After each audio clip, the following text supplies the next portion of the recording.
नमस्कार दोस्तों, स्वागत है आपका अपने ऑनलाइन लर्निंग परिवार में। आज हम यूजीसी नेट पेपर फर्स्ट की जो पहली यूनिट है टीचिंग एप्टीट्यूड का एक टॉपिक पढ़ रहे हैं, पाठ्यक्रम और पाठ्यचर्या के बीच में अंतर। तो आइए देख लेते हैं कि क्या है।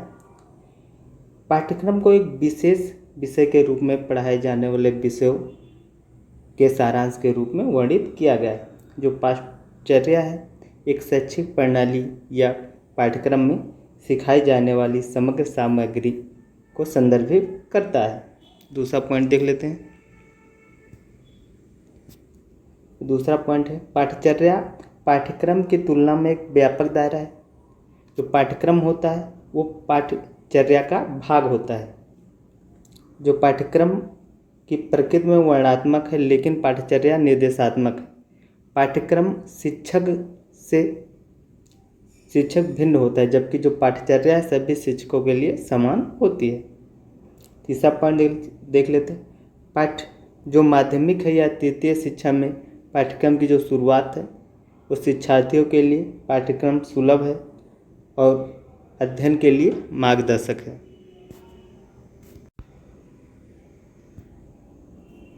के उपयोग कर सकते हैं। दूसरी ओर शिक्षार्थियों को पाठ्यचर्या तब उपलब्ध नहीं कराई जाती जब तक कि वे विशेष रूप से लिए नहीं कहते हैं। चौथा पॉइंट है पाठ्यचर्या के विपरीत पाठ्यक्रम एक विशेष विषय के लिए निर्धारित किया जाता है जो अध्ययन की एक विशेष अवधि या एक कार्यक्रम को कवर करता है।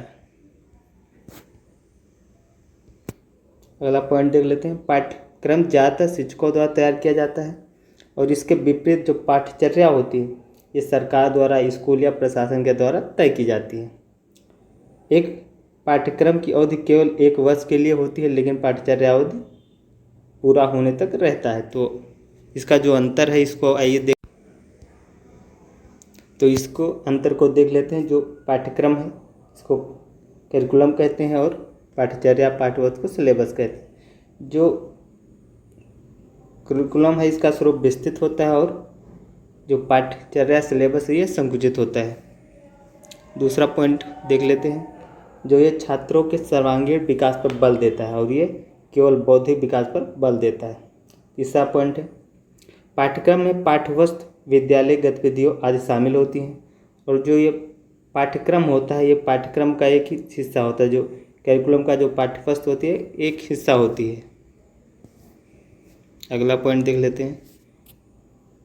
जो करिकुलम होता है ये छात्रों के कौशल के उत्थान पर बल देता है, लेकिन जब बात करते हैं हम सिलेबस की तो ये बताता है कि विशिष्ट ग्रेड को प्राप्त करने के लिए कौन से विषय की कितनी जानकारी अनिवार्य है। ये अगला देख लेते हैं।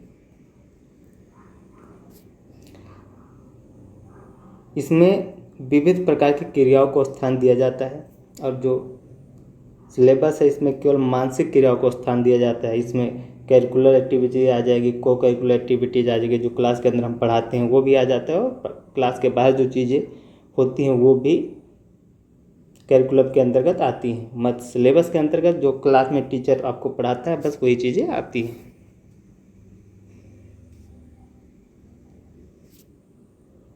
ये देख लेते हैं आपका। ये छात्रों को विभिन्न प्रवृत्तियों का विकास करने के लिए होती है और ये अतिरिक्त इनमें पाठ्यवस्तु के अतिरिक्त किसी भी शाखा में प्रवृत्ति का स्थान नहीं होता है। इसका संबंध संपूर्ण विद्यालय कार्यक्रम से, इसका कक्षाई कार्यक्रम से। ये बालकों के सामाजिक जीवन से संबंधित है, ये केवल पढ़ने के आधार है। ये जो है आपका 9वां पॉइंट है। यह पाठ्यक्रम में शिक्षा केवल लिखित में ही नहीं दी जाती बल्कि कुछ अनुशासन, उठने बैठने का ढंग, नैतिक आदि भी सिखाई जाती है और ये सिलेबस में आपको किताबों का ज्ञान ही दिया जाता है। ये परीक्षा सीमित नहीं होता है और ये परीक्षा सीमित आपका सिलेबस होता है, करिकुलम परीक्षा सीमित नहीं होता है। ये ऑल ओवर जितना आप डेवलप्ड होते हैं क्लास में करिकुलर एक्टिविटीज़ के द्वारा, खेल ये सब करिकुलम के अंतर्गत आते हैं और सिर्फ जो क्लास के अंदर जो आपको एजुकेशन मिलती है ये आपका सिलेबस के अंतर्गत आता है। जो पाठ्यचर्या है इसके बुनियादी दृष्टिकोण देख लेते हैं। विषय केंद्रित पाठ्यचर्या, या हम देख लेते हैं विषय केंद्रित पाठ्यचर्या के बारे में। तो यह माना जाता है कि सार्वभौमिक और उद्देश्य ज्ञान सीधे उन लोगों से प्रेरित किया जा सकता है जिन्होंने ज्ञान प्राप्त नहीं किया है। व्याख्यान छात्रों को विषय ज्ञान का संचार करने के लिए सबसे अधिक उपयोग किया जाने वाला ढंग है। छात्र सामान्य तौर पर शिक्षक या पाठ्यपुस्तक द्वारा प्रदान की गई विषय सामग्री को याद करते हैं। परीक्षाएं छात्रों के सामग्री ज्ञान का परीक्षण करती हैं। तो ये आपका विषय केंद्रित पाठ्यचर्या होगा, जिसमें आपको सब्जेक्ट पे, आपके नॉलेज पे ही फोकस किया जाता है। जो व्यवहारवादी पाठ्यचर्या है आपकी, जिसे व्यवहारवादी मनोवैज्ञानिक अधिगम को व्यवहार में परिवर्तन के रूप में देखा जाता है।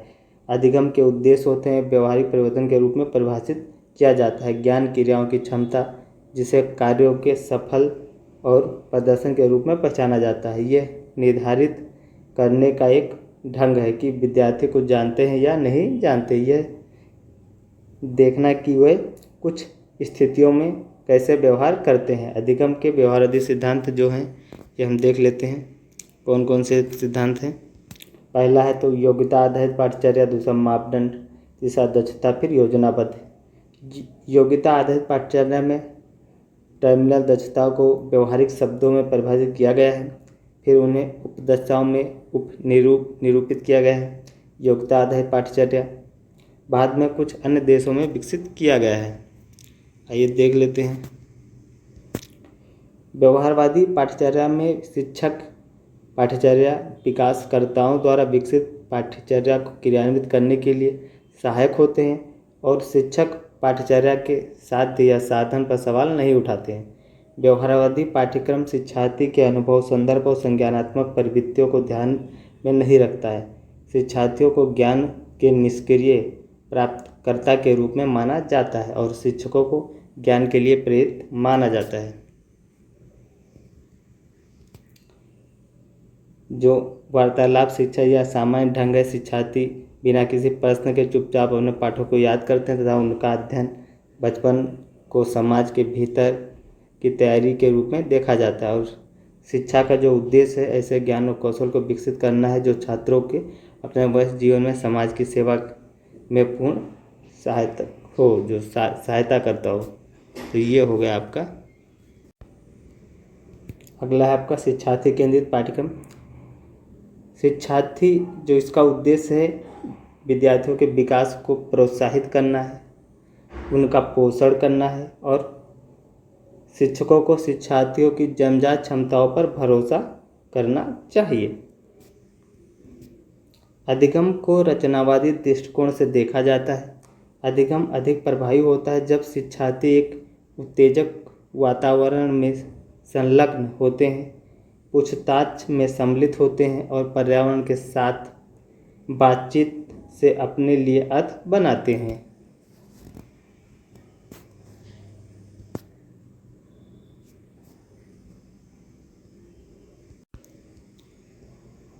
तो ये कुछ इम्पोर्टेंट पॉइंट है, पाठ्यक्रम और पाठ्यचर्या के बीच के अंतर है, इनके कॉन्सेप्ट है। तो ये बताइएगा आप वीडियो आपको कैसी लगी। यदि अच्छी लगी तो इसे लाइक कीजिए, शेयर कीजिए और चैनल को सब्सक्राइब कर लें ताकि कोई भी वीडियो मिस ना हो। ये आपकी 5वीं वीडियो है, इससे पहले 4 वीडियो आ चुकी है, तो उसको जाके आप देखिए।